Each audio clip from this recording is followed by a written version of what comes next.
Chegou a vez da gente falar sobre ligação covalente. Preparado para mais um vídeo? Tem dúvidas nesse conteúdo? Aguarde a vinheta.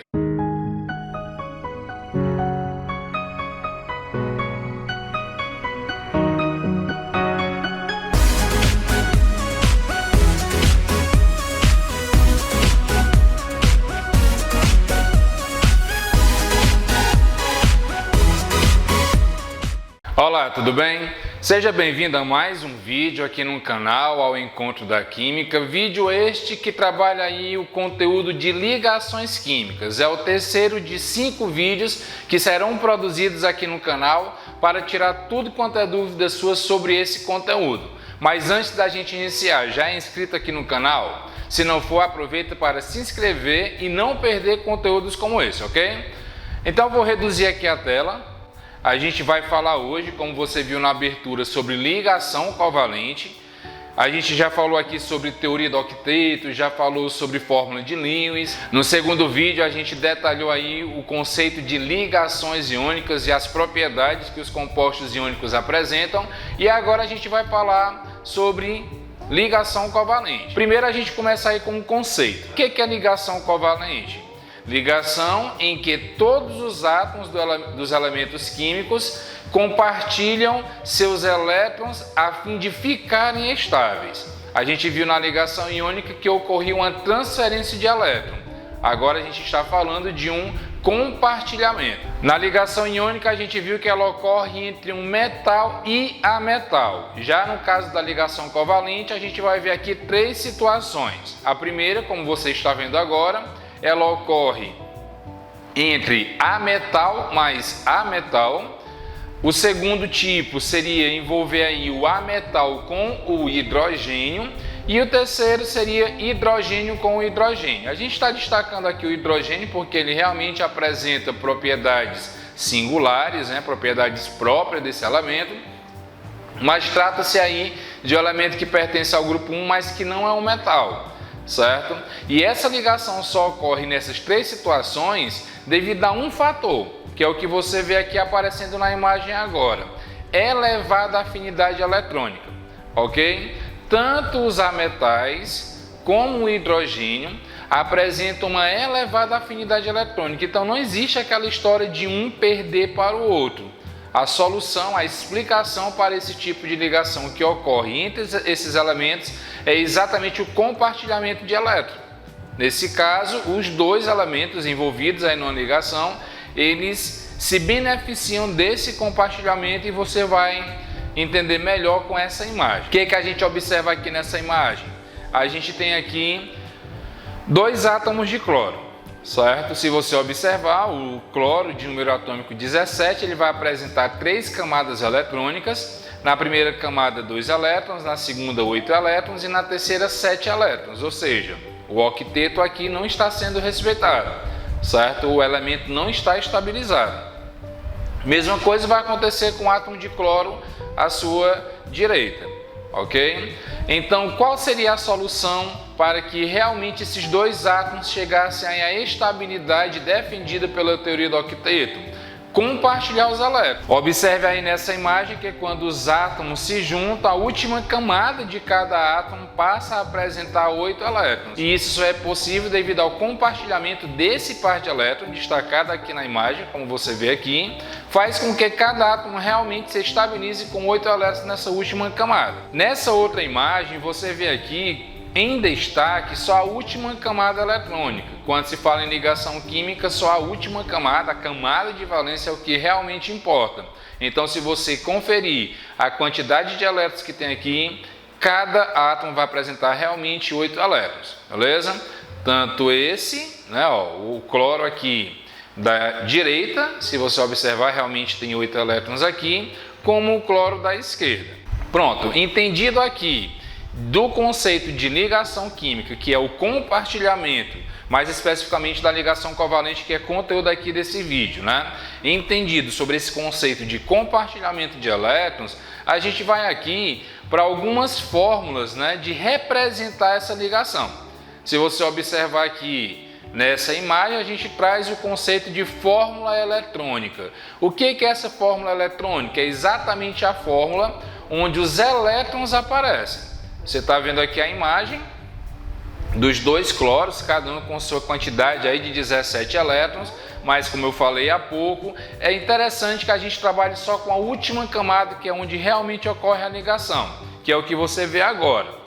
Os dois cloros aqui destacados, mas a gente falando aí das últimas camadas. E para entender melhor ainda esse conceito, a gente vai descartar essa camada eletrônica e vai colocar só os elétrons em volta do elemento químico, né? O que propõe o Lewis, teoria de Lewis, que é colocar essa quantidade de bolinhas referente ao número de elétrons presente na camada de valência desse elemento, como você vê aqui na imagem.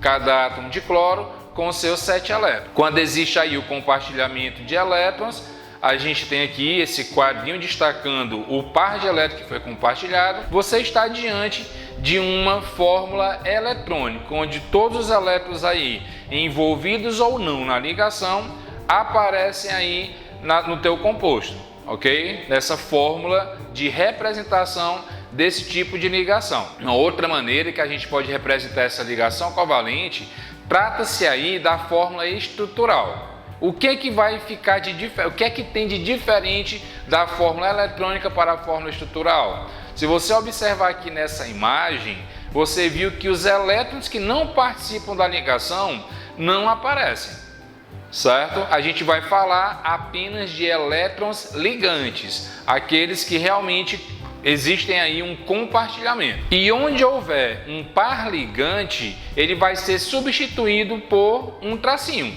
como você vê nessa imagem. Caso fossem 2 pares compartilhados, caso fossem 3 pares compartilhados, você também representaria por tracinhos. É o que a gente conhece aí como ligação simples, ligação dupla, ligação tripla. Nesse caso não, uma ligação já foi o suficiente aí para o átomo de cloro se estabilizar. Partindo aí para a nossa última fórmula de representação, a gente tem a fórmula molecular. O que consiste, né? Em que consiste essa fórmula molecular? Para esse tipo de fórmula, o que é necessário aqui é apenas a quantidade de átomos envolvidos. Nessa ligação a gente está vendo que ela ocorre entre 2 átomos de cloro. Então como que a gente vai representar essa fórmula molecular? Cl2. 2 átomos de cloro envolvidos aí na ligação. Entendido aí o conceito dessas fórmulas, a gente tem a fórmula eletrônica, que é onde todos os elétrons, independente de serem ligantes ou não, eles aparecem ali no composto. A gente falou de fórmula estrutural, onde cada par de elétron compartilhado é representado por um tracinho. E por último agora a gente falou sobre fórmula molecular, que é falando aí da quantidade de átomos envolvidos. Para ficar melhor, eu trago aqui uma imagem que representa esses 3 tipos. Como você vê aqui, essa é a representação do metano, CH4, aqui na fórmula molecular. E aí a gente tem a fórmula eletrônica, onde todos os elétrons aqui aparecem. A gente tem a fórmula estrutural, onde cada parzinho de elétron é substituído por um tracinho. E a fórmula molecular, que é a quantidade de átomos envolvidos desse tipo de ligação. Trazendo aí mais uma informação sobre ligações químicas, existem aí 2 tipos de ligações covalentes, a normal e a dativa. A ligação normal é o que você viu até agora e trata-se aí de uma ligação formada por um elétron de cada átomo, como você viu entre a ligação nos átomos de cloro e como você viu aí na ligação entre o átomo de carbono e o hidrogênio. Se você tiver com dúvida, você pode voltar esse vídeo e ver realmente o que eu estou falando. Ligação normal, um elétron de cada átomo. Mas existem situações em que os elementos já se estabilizam e ainda tem outros átomos para se juntar a esse composto, como é o caso aqui dessa imagem que você vê agora, do SO3. Aqui, se você observar, só um átomo de enxofre e um átomo de oxigênio já seriam o suficiente para estabilizar o composto. O oxigênio tem 6 elétrons na última camada, o enxofre também tem 6 elétrons na última camada. Se eles se ligam ali por meio de uma ligação dupla, já é o suficiente para chegar a uma estabilidade, cada um apresentar os seus 8 elétrons. Mas existe a substância SO3. Ok? E essa substância SO3 é explicada exatamente pela presença dessa ligação química coordenada, também chamada de ligação dativa. Existe aqui uma dupla ligação esses triângulos estão representando os elétrons do enxofre, essas bolinhas representando os elétrons do oxigênio. Se você vê nessas duas ligações inferiores, elas tratam-se de ligações normais, porque é um elétron de cada átomo, mas quando a gente vai aqui para esses dois oxigênios superiores, o que acontece aqui é que para o enxofre seria mais negócio, digamos assim, ele compartilhar esse par de elétrons com oxigênio, ele mesmo entrando com os dois elétrons, daí o nome dativa. Mais uma vez, olha a diferença aí de uma ligação normal para a ligação dativa. A ligação normal é aquela que ocorre envolvendo um elétron de cada átomo. Já a dativa é quando um único átomo ele entra com esses dois elétrons aí para estabilizar um composto, ok? Isso, claro, a gente está falando aqui de uma fórmula simbólica, né? A química ela pode ser estudada aí em três campos, em três níveis. A gente pode estar falando de campo macroscópico, microscópico e simbólico, que é o que ocorre aqui. A gente não tem ainda uma imagem perfeita de um átomo, muito menos de uma ligação química que ocorre entre eles. Mas o que a gente está falando aqui é que essa é uma forma que responde aí a todos os questionamentos que existem sobre esse conteúdo, ok? Essa simbologia vista aqui, ela facilita a compreensão desse conteúdo. A gente viu até agora o conceito de uma ligação covalente, como que ela realmente ocorre, que é por meio do compartilhamento. Vimos aí os dois tipos de ligações covalentes que existem, que é a normal e a dativa. Agora a gente vai falar um pouco sobre as características dos compostos covalentes. O que a gente tem como característica de um composto covalente? Eles apresentam, contrário aí aos compostos iônicos, baixas temperaturas de fusão e ebulição.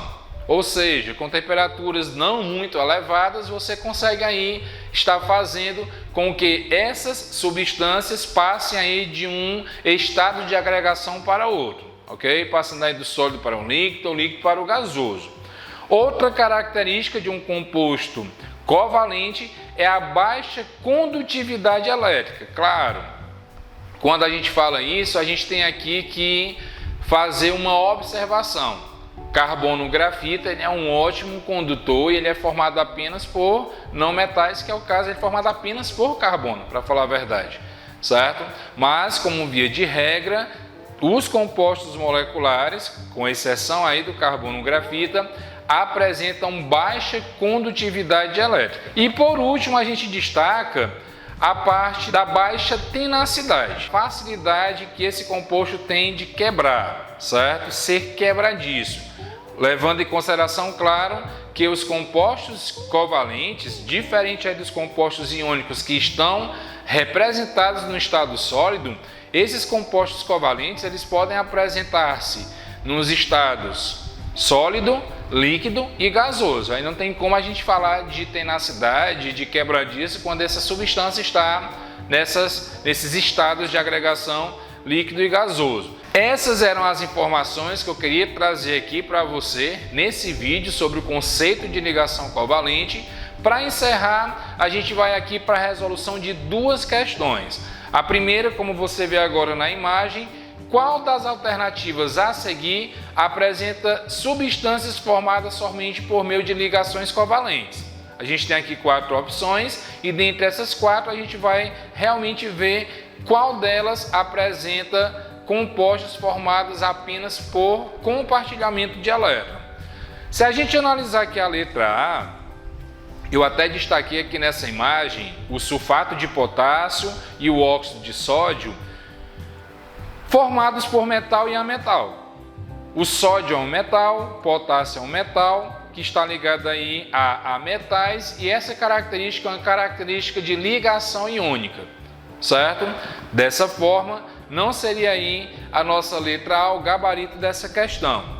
Na letra B, eu destaquei lá no final o zinco. O zinco aqui está representando uma ligação metálica. Se é só o elemento zinco aqui destacado, é porque está ocorrendo aí ligações entre átomos de zinco. Antigamente utilizava-se Zn e um Nzinho embaixo indicando que ali estava se repetindo várias vezes. Hoje não tem essa necessidade. Quando a gente vê o elemento zinco, a gente sabe que são vários átomos de zinco compondo aí essa ligação. Letra C, mais uma vez o sódio aparecendo e lá no final o titânio. Então toda vez que eu tiver um metal ligado a um ametal, eu já sei que esse tipo de ligação é ligação iônica. O que a gente procura aqui nessa questão é o que a gente encontra na letra D. A gente vê aqui o ácido sulfúrico formado por hidrogênio, enxofre e oxigênio, que são ametais, e hidrogênio. A mesma coisa acontece aqui no ácido nítrico e a mesma coisa no PCl5, que são formados, todos eles aqui formados por ametais e hidrogênio. Claro que o que pode dificultar o entendimento dessa questão é saber quem é metal, quem é que é ametal. Quer dizer que vai ser necessário que eu decore toda a tabela periódica? Não. No vestibular que tu for fazer, na prova que tu for fazer, vai ter lá em algum local indicando ou a família desse elemento para tu saber realmente do que é que se trata, se é um metal, ametal. Geralmente os metais apresentam 1, 2 ou 3 elétrons na última camada e os ametais 5, 6 ou 7, geralmente, tem algumas exceções. Ou então a questão vai te fornecer o número atômico para tu fazer a distribuição eletrônica e definir aí quem é metal, quem é que é ametal. Se você tiver dúvidas sobre distribuição eletrônica, você pode estar conferindo esse vídeo que está aparecendo agora aí na tela do teu celular, do teu dispositivo, que fala exatamente sobre esse conceito de distribuição eletrônica. Partindo aqui para a nossa segunda e última questão desse vídeo, um elemento X possui número atômico igual a 1 e o outro elemento Y possui número atômico 17, como eu falei há pouco. Ele te fornece número atômico para tu fazer a distribuição eletrônica e saber realmente quantos elétrons ele apresenta na última camada. Qual será a fórmula molecular formada pela ligação covalente entre esses dois elementos? Se a gente observar o elemento X, quando diz que ele tem número atômico 1, ele tem um único elétron. A gente está falando aí de quem? Do hidrogênio, certo? Todos os outros do grupo 1 são metais e têm a tendência a perder elétron, devido aí à sua alta eletropositividade ou a sua baixa afinidade eletrônica. E falando agora do outro elemento, a gente tem aí o elemento Y com número atômico 17. Se tu faz a distribuição eletrônica desse número atômico 17, tu vai ver que ele vai apresentar na última camada um quantitativo de 7 elétrons. Olha aí, a gente está falando de um elemento X que tem um elétron, que é no caso do hidrogênio, com uma camada apenas, e está falando do elemento Y que tem 7 na sua última camada. Uma ligação apenas, como você vê aqui, já é o suficiente para estabilizar esse composto. Por quê? Porque no caso do elemento Y, ele atingiu o octeto. E no caso do elemento X, que é o hidrogênio, e por ele apresentar uma única camada, 2 elétrons são o suficiente para esse átomo estar estabilizado. Ok? Então a gente tem aí uma quantidade de um átomo de cada, XY.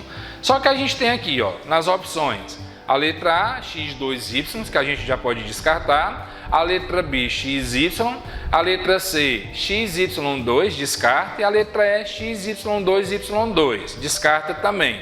A gente poderia ficar em dúvida aqui entre a letra B e entre a letra D, certo? B e D. Seria XY ou seria YX? E aí, nesse caso, vem um outro conceito que entra aí, que é a parte de eletronegatividade, certo? O hidrogênio, ele apresenta uma eletronegatividade menor do que esse elemento Y. Se você tiver um conceito melhor sobre tabela periódica, você vai ver que a gente está falando aqui do cloro, né? Número atômico 17 é o cloro.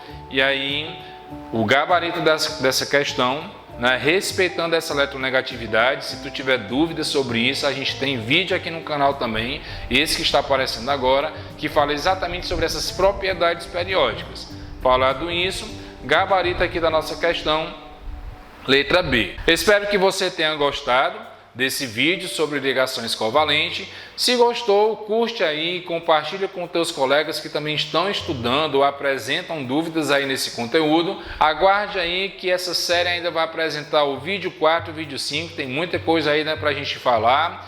Tchau, tchau, até o próximo vídeo aqui no canal Ao Encontro da Química.